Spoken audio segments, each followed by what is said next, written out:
जयन्ति बाणासुर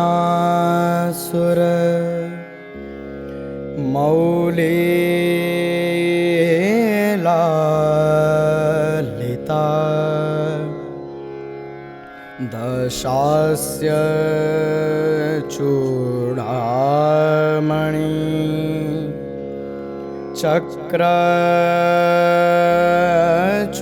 चक्रचुम्बिनः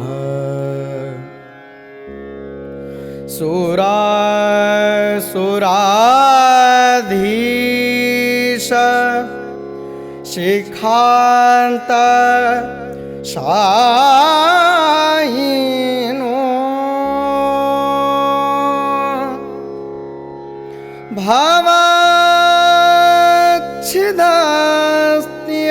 भवच्छिदस्त्यम्बक पादपं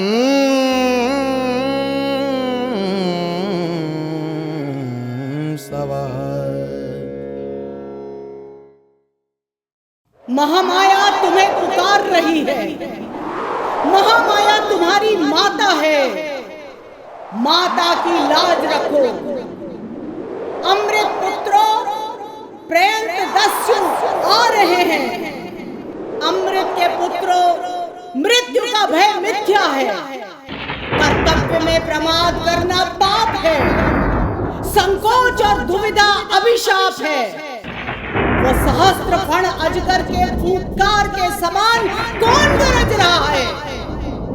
ये उत्ताल समुद्र नहीं है, विद्युत गर्भ मेघ नहीं है। ये है आर्यावर्त के तरुणों की दुरंगमताई। महामाया माता ने आधा सत्य ही पाया है देवी। आधा और पा सकती तो समझती कि छुई मुई की भांति मुरझा सकना भी कितनी बड़ी शक्ति का सुप्त रूप है। तुम भी उस आधे सत्य से वंचित हो भट्ट। पर मैं दूसरी बात ही सोच रही थी। महामाया ने ठीक ही कहा है कि राजाओं और राजपुत्रों की ओर ताकते रहने से आर्यावर्त का उद्धार नहीं होगा। परंतु यह भी आधा सच है। जानते हो, मैंने आज तक आर्यावर्त जैसी विचित्र समाज व्यवस्था कहीं नहीं देखी। भारतवर्ष में जो ऊंचे हैं वे बहुत ही ऊंचे हैं, और जो नीचे हैं उनकी नीचाई का कोई आर पार नहीं। क्यों भट्ट? क्या ऐसा नहीं हो सकता कि ऊंची भारतीय साधना उन तक पहुंचाई जा सके और निकृष्ट सामाजिक जटिलता यहां से हटाई जा सके?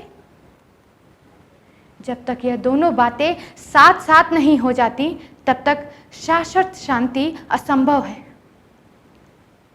महामाया आधा ही देख रही हैं। भट्ट, यदि तुम इस पूर्ण सत्य का प्रचार और प्रसार करो तो कैसा हो? तुम जो आदेश दोगी वो मेरे सिर माथे होगा देवी। जो वैदिक पौराणिक परंपरा रही है, शास्त्रीय परंपरा रही है, उस शास्त्रीय परंपरा के साथ उन्होंने लोक परंपरा का मिश्रण भी किया, उसका समाज बन लिया।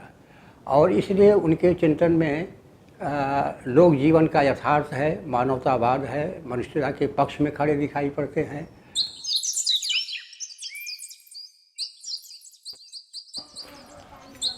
सुप्रसिद्ध साहित्यकार आचार्य हजारी प्रसाद द्विवेदी का जन्म उत्तर प्रदेश के बलिया के आढ़त दूबे का छपरा ओझवलिया की इसी पावन भूमि में 19 अगस्त 1907 में हुआ था। तुम बिटिया हजारी प्रसाद द्विवेदी के बारे में बोल रही हो ना? जी। अब पर ये उनका मूल नाम नहीं है। जन्म के समय उनका नाम रखा गया था वैद्यनाथ द्विवेदी। वैद्यनाथ द्विवेदी? लेकिन हम तो उन्हें हजारी प्रसाद द्विवेदी के नाम से ही जानते हैं। इसकी भी एक बड़ी रोचक कथा है, सुनोगी? अवश्य। मेरी भाषा में कि उनके शब्दों में? जैसा आप ठीक समझे। अच्छा ठीक है, चलो मैं तुम्हें सुनाता हूँ।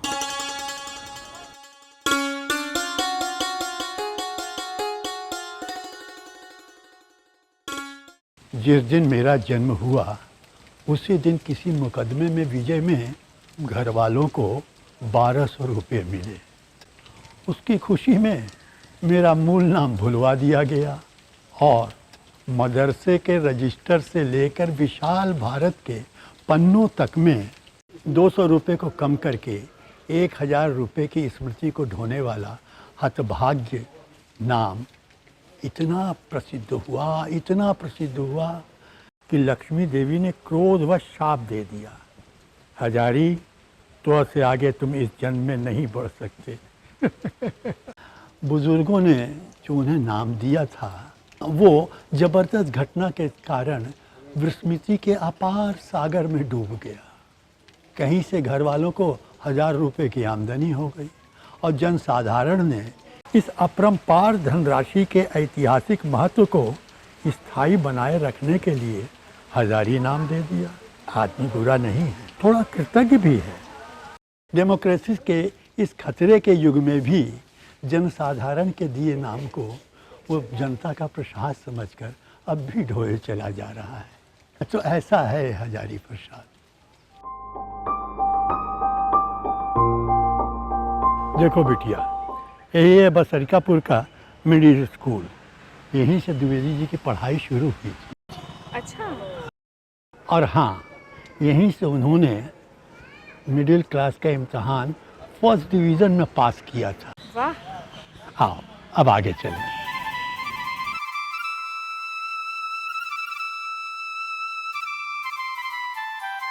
ये पराशर मुनि का ब्रह्मचर्य आश्रम है। सन 1920 में मिडिल पास करने के बाद द्विवेदी जी यहीं संस्कृत पढ़ने आए और 3 साल तक यानी 1923 तक यहीं संस्कृत उन्होंने पढ़ी और फिर 1923 में आगे पढ़ने के लिए काशी चले गए।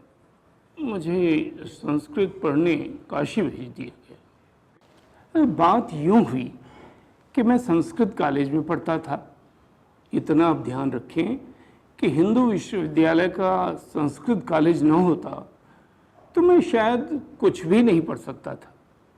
मैंने इधर उधर से सीखकर थोड़ी अंग्रेज़ी पढ़ी और एडमिशन की परीक्षा में बैठा। प्रथम श्रेणी में पास हो गया। हिंदू विश्वविद्यालय के सेंट्रल हिंदू कॉलेज में बड़े उत्साह से इंटरमीडिएट पढ़ने गया। इंटरमीडिएट के साथ ही संस्कृत कॉलेज से शास्त्री और आचार्य किया। आचार्य करते ही 8 नवंबर 1930 को शांति निकेतन में हिंदी अध्यापक के रूप में मैंने कार्य आरंभ किया। मेरे जीवन की सबसे बड़ी घटना शांति निकेतन में गुरुदेव का दर्शन पाना था। मुझे 12 वर्षों तक उनके निकट संपर्क में रहने का अवसर मिला था। उनका जीवन बहुत ही संयमित और प्रेरणादायक था। यही मैं आचार्य क्षिति मोहन सेन, नंदलाल वसु, C.F. एंड्रूज के संपर्क में आया।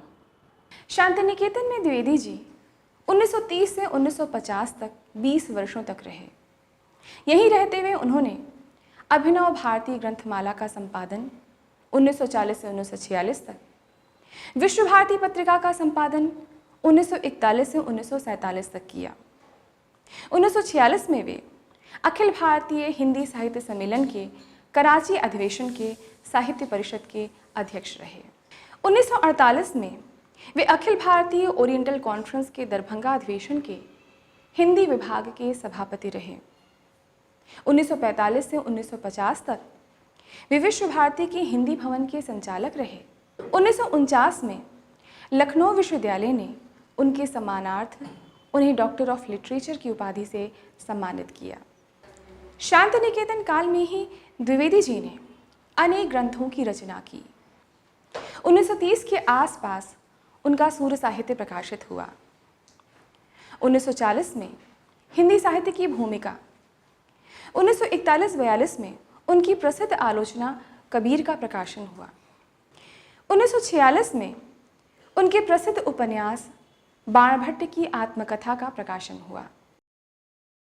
अपने मानवतावादी विचारों की छाया में ही उन्होंने भारतीय साहित्य, संस्कृति, सभ्यता का और धर्म का भी गंभीर अध्ययन किया था और उसके जो मूल्य थे उन मूल्यों को उन्होंने आत्मसात किया था। इन्हीं विचारों और मूल्यों के परिप्रेक्ष्य में हिंदी साहित्य के क्षेत्र में, समीक्षा के क्षेत्र में वे अवतीर्ण हुए थे और जो उनके पहले की पूरी परंपरा थी उस परंपरा को आत्मसात करते हुए भविष्य के लिए कैसी विचार दृष्टि होनी चाहिए, भविष्य के लिए किस प्रकार का सृजन होना चाहिए, इसको ध्यान में रखते हुए उन्होंने साहित्य के क्षेत्र में एक विपुल रचना भंडार प्रस्तुत किया। 1950 में उन्हें पुनः काशी हिंदू विश्वविद्यालय के हिंदी विभाग के आचार्य एवं अध्यक्ष का आमंत्रण प्राप्त हुआ। 2 वर्ष पूर्व भी आमंत्रण मिला था पर मैं ना गया। पर इस बार बड़ा धर्म संकट था। शांति निकेतन का कहना था कि आपके जाने से संस्था का नुकसान होगा, पर घर वाले काशी बुला रहे थे।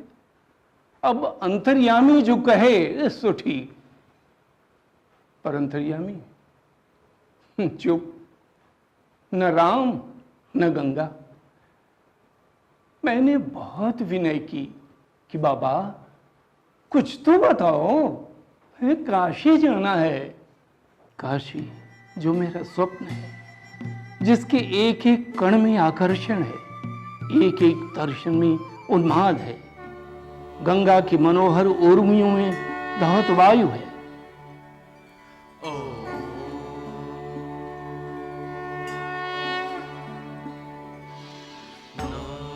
विश्वनाथ और अन्नपूर्णा की अहेतुक कृपा का प्रसार है, उस काशी में जाना है। पर अंतर्यामी चुप, भला आदमी जो सोया तो करवट तक नहीं बदला। লোকের কথা দিসনে কানে,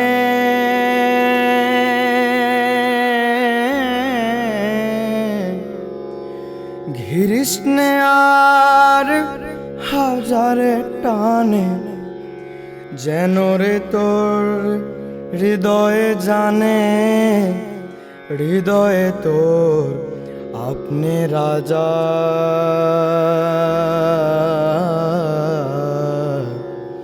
হৃদয়ে তোর আপনি রাজা।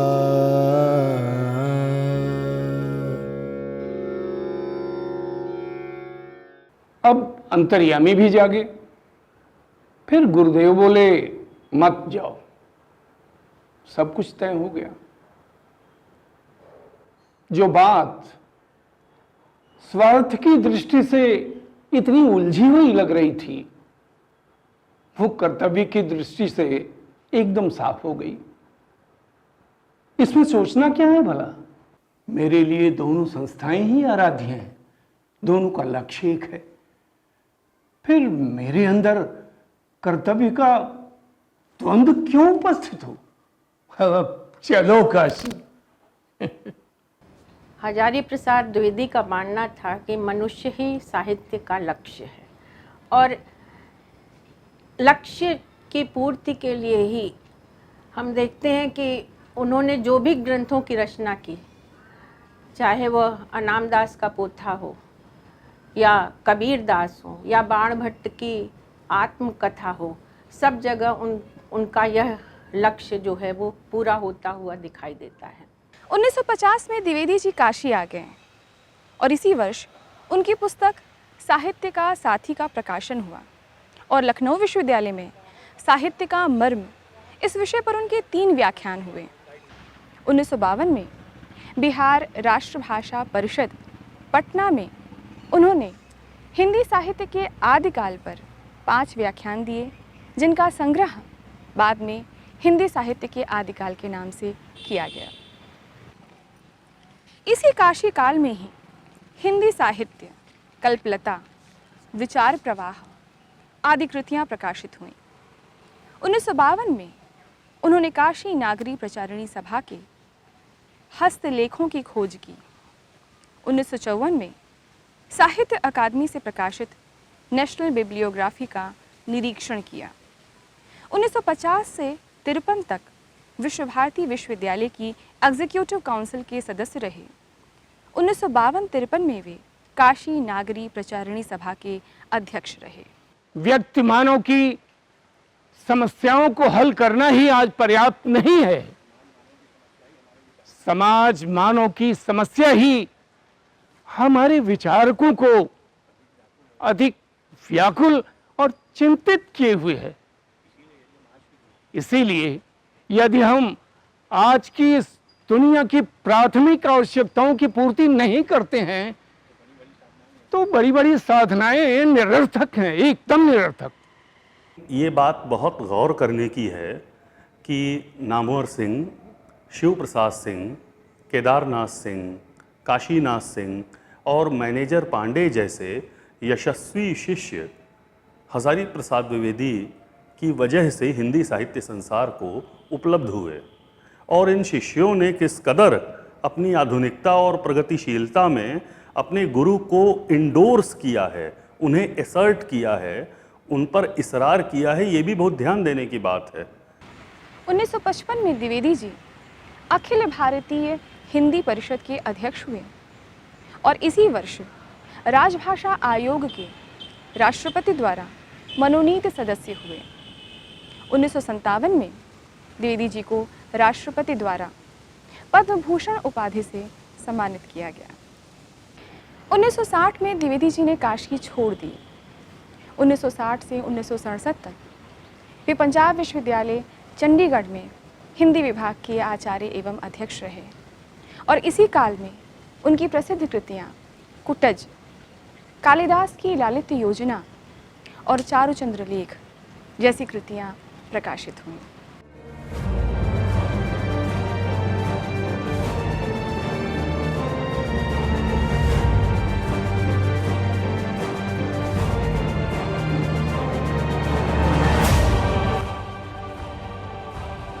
आप इतने चिंतित क्यों हैं पिताश्री?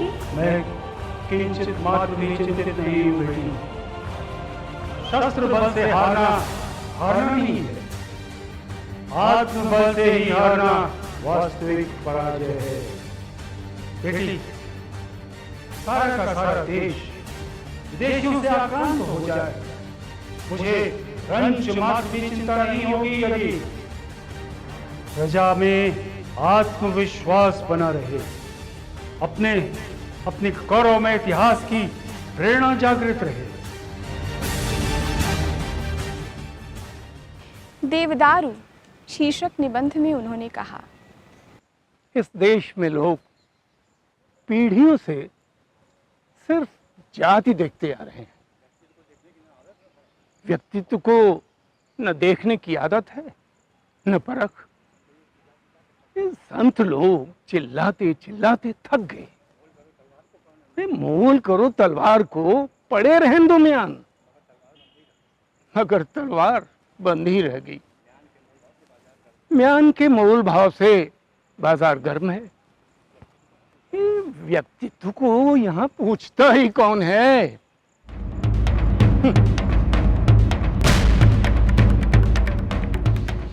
अक्टूबर 1967 में द्विवेदी जी काशी हिंदू विश्वविद्यालय के हिंदी विभाग के विभागाध्यक्ष बनकर लौटे। 1968 में वे रेक्टर हुए और इस पद पर वे 2 वर्षों तक रहे। इसके कुछ ही महीनों के बाद उत्तर प्रदेश हिंदी ग्रंथ अकादमी के अध्यक्ष का पद उन्होंने संभाला।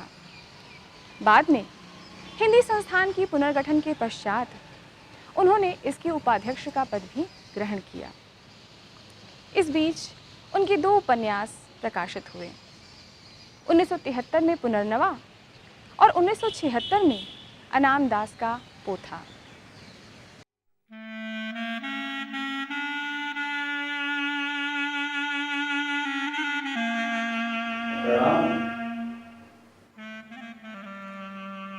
हे राजन, अधिदैवत अर्थात ब्रह्मांड की दृष्टि से वायु ही संवर्ग है। अब अध्यात्म अर्थात पिंड की दृष्टि से सुनो। पिंड अर्थात शरीर की दृष्टि से प्राण ही संवर्ग है।